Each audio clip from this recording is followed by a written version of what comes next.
Rotary club of Thane अमिगोज आणि Rotaract club of Thane creek side यांचे सदस्यही आज सहभागी झाले आहेत.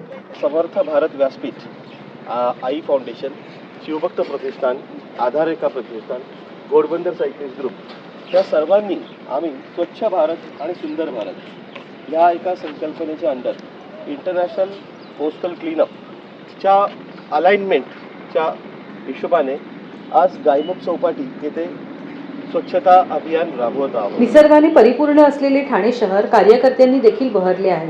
शहरातील अनेक व्यक्ती आणि त्यांच्या संस्थांच्या सामूहिक प्रयत्नांनी हे शहर अधिक देखणं व्हावं यासाठी विविध चळवळी या शहरात रुजत आहेत. बेसिकली आपण सगळ्यांच्या जीवनात खूप स्ट्रेस असतो आणि आपण जेव्हा समुद्रकिनारी जातो तेव्हाच तो स्ट्रेस बस्ट होतो किंवा आपल्याला रिलॅक्स वाटतं. मग हा स्वच्छ सुंदर जो सागर आहे त्याला स्वच्छ ठेवण्याची जबाबदारी आपली सगळ्यांची नाही का?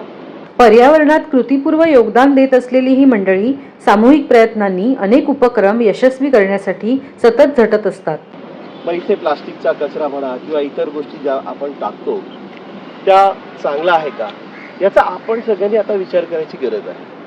जो आपल्या सगळ्यांचा स्ट्रेस बस्टर म्हणून काम करतोय त्याला आपण घाण देणार की छान देणार हे विचार केला पाहिजे.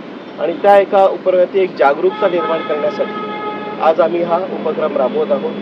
आमचे सगळ्यांचे संस्थेचे वेगवेगळे अध्यक्ष इथे जमलेले आहेत, सगळे कार्यकर्ते जमलेले आहेत आणि आता आम्ही हे स्वच्छता अभियान सुरू करत आहोत आणि दरवर्षी हा होईल आणि आम्ही अपेक्षा करतो की जास्तीत जास्त लोकांनी याच्यात सहभागी व्हा. समुद्र स्वच्छ सुंदर राहिला तर आपलं आयुष्य सुंदर आणि शांत राहील आणि आपण एक निरोगी आयुष्य जगू शकतो. धन्यवाद. रिस्पॉन्स खूप सुंदर आहे. जेव्हा आम्ही सोशल मीडिया मार्फत जेव्हा ह्या गोष्टी प्रसिद्ध करायचा प्रयत्न केला तेव्हा लगेचच आम्हाला आई प्रतिष्ठानचे अध्यक्ष आले, शिवभक्त प्रतिष्ठानचे अध्यक्ष आले की आम्ही हा चांगला उपक्रम आहे, आम्ही याच्यात जॉईन होऊ इच्छितो. घोडबंदर सायकलिस्ट ग्रुपचे आहेत जे हजारो किलोमीटर स्वतः ते त्यांच्या फिटनेसच्या बाबतीतच नाही तर तेही एक वेगळी जागरूकता निर्माण करतात की सायकलचा उपयोग व्हायला पाहिजे, हवेचं प्रदूषण कमी व्हायला पाहिजे. तेव्हा असे जेव्हा लोक एकत्र येतात तेव्हा खूप चांगलं वाटतं आणि असं नक्कीच फिलिंग येतं की डेफिनेटली लोकांना स्वच्छता सुंदरता हवी आहे आणि त्याच्यासाठी ते कार्य करायला तयार आहेत. आज ऑलमोस्ट 200 लोक इथे जमा आहेत आणि आम्ही अपेक्षा करतो की जास्तीत जास्त यावेत. रोटरीचे अध्यक्ष सुद्धा येतात. सामाजिक, सांस्कृतिक, आर्थिक तसेच पर्यावरणाला समृद्ध करण्यासाठी आजच्यासारखे असेच व्यापक प्रयत्न सुरू असतात. Stay connected to watch next parts.